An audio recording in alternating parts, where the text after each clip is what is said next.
is assuring that there's humanitarian aid. I'm an Armenian. There are 11 million meals that have been distributed already. 11 million. You are a genocider and a defender of genocide. Foundation. A day ago on Piers Morgan Uncensored, Kasparian went nuclear on Emily Schrader and Shabbos Kestenbaum over the Israel-Palestine conflict, largely hinging on three major points of discussion: America's involvement, slaughtering of journalists, and the ever-running victimhood narrative stemming from post-World War II. And shout out to Charging, aka Red Pill Saiyan, for patching these three clips together. While I don't often agree with Anna, I do share her frustration on these pivotal issues. The clip gets a little catty, but here it is.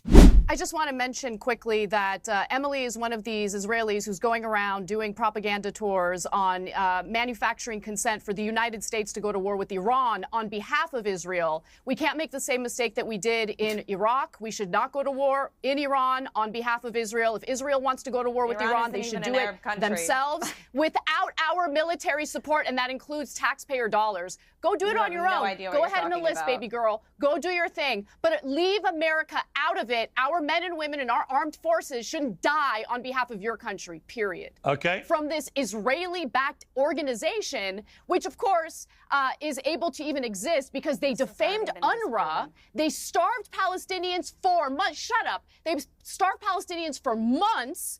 And then, as the Palestinians are desperate for food, they lure them in with this Gaza Humanitarian Foundation and shoot at them. Upward of 200 people since late May have been shot at and killed by Israeli soldiers. Do not forget that. That's the heart of this story. And let's not forget about the 232 journalists in Gaza that have been slaughtered by the IDF. The Gaza Humanitarian Foundation even confirmed it was You people Hamas. disgust me. They confirmed it was Hamas. There's no humanity with people like you, Emily. No humanity. Intentionally lying and blaming the IDF.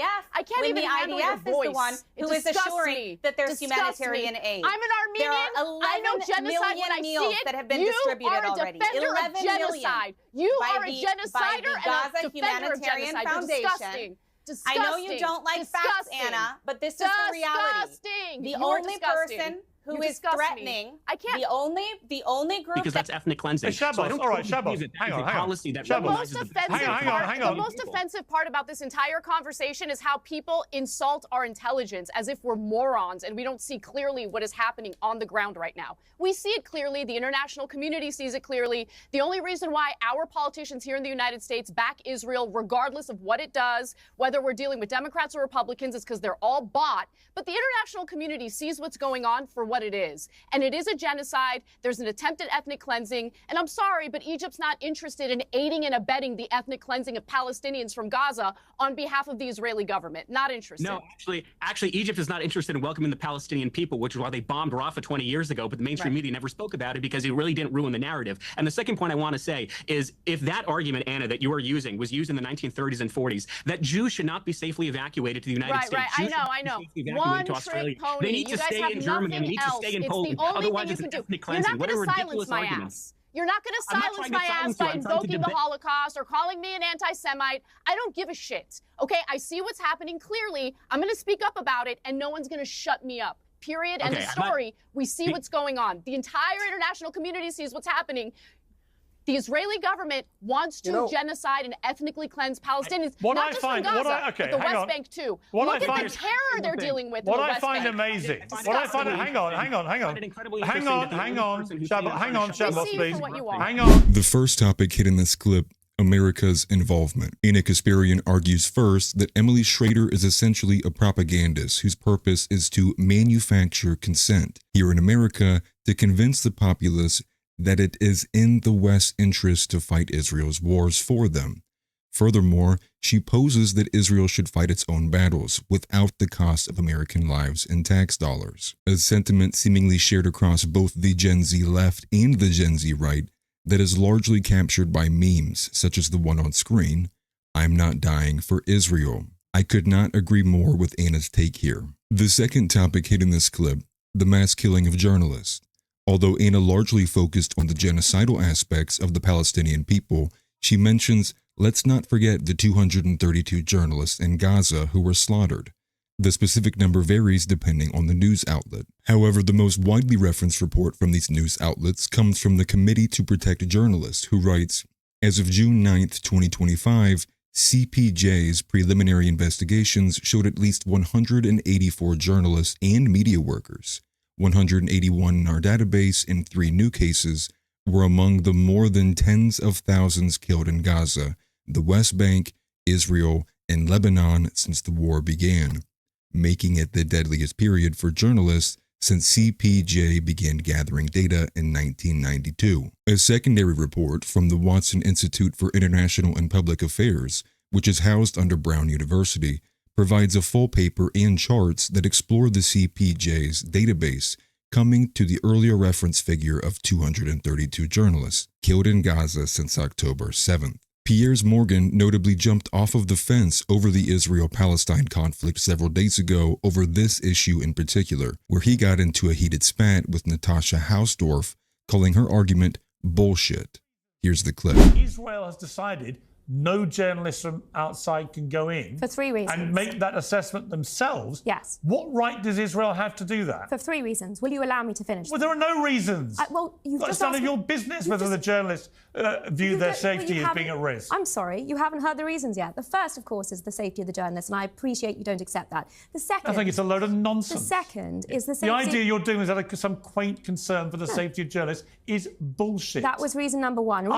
Reason number two is the ability... These better get better. ...is the ability of IDF soldiers to be able to conduct this war against Hamas without... without the journalists getting in the way? No, without... They've actually, by the way, they've killed more journalists, Palestinian journalists, than in any war Hamas in members modern wearing history. press vests are not journalists. And reason number three... So none of them are journalists? And reason number three... So just to be clear, none of the Palestinian journalists who've been killed are actually journalists. I said Hamas members. Oh, they're all Hamas members? Those that are. And every single dead Palestinian journalist is a member of Hamas. Is that your position? No, listen, I appreciate Piers. That is also bullshit. But misrepresenting every So that's 2 out of 2. What's the third reason? Our mutual friend Douglas Murray was embedded with the IDF in Lebanon. You said the words yourself. I love Douglas, but he was embedded with the IDF. Right. He's unbelievably pro-Israel. Let me finish. So of course he was going to write what he witnessed while embedded with the IDF. No, let me finish what his experiences there were. The difference is that you don't have to tell me. There is something I think that you won't have heard. The IDF are able to allow journalists into Lebanon. He wasn't the only one. There were many other international journalists with him. There have been a tiny... Those other bullshit. International journalists with him Bullshit. were very clear. There have been a tiny handful of journalists led in by the IDF in tightly controlled environments to witness what the IDF were prepared to let them see. And do you know what those journalists actually, what it needs said? this war to stop the bullshit, which is out of control, by the way, in this last 3 minutes, is to let international journalists go in and do their jobs. And they will worry with their networks or organizations about their safety, but they should be allowed to do their jobs. And there's only one reason why the Israeli government doesn't want international journalists crawling all over Gaza. It's because they do not want them reporting what they will find. Which, by the way, will include the bodies of thousands of children who you, on the Israeli side, are not counting as you count the terrorists you kill, but who journalists would. The third topic hit in the opening clip, and by far the most profound, the victim narrative. Put simply, a common strategy employed by Zionists is to invoke the Holocaust, or more commonly, draw parallels to it in an attempt to shut down the conversation. And it takes the challenge head on by saying, I don't give a shit, which in my opinion is the correct response. The reason this is so effective is because the post-war consensus, or PWC for short, has become the mythos of the nation. While I won't deep dive on this topic in this video in particular, I can demonstrate the concept pretty easily. Simply compare the way the Church of Satan is treated by the media versus Nazis. One would think that in a country founded on Christianity, we would have a harsher social shame mechanism towards those that worship the literal devil. But we don't. They don't call Donald Trump Satan, they call him Hitler. With all of that being said, I have been finding myself liking Anna a bit more as time goes on. I do think it's largely unfortunate that for a lot of her based positions, she had to literally get assaulted to open her eyes to reality. But at the end of the day, it is important to align over what you believe and not who you believe in. because the game of politics is all about deception. But with that, let me know what you guys think, and I will see you in the comments. Take care.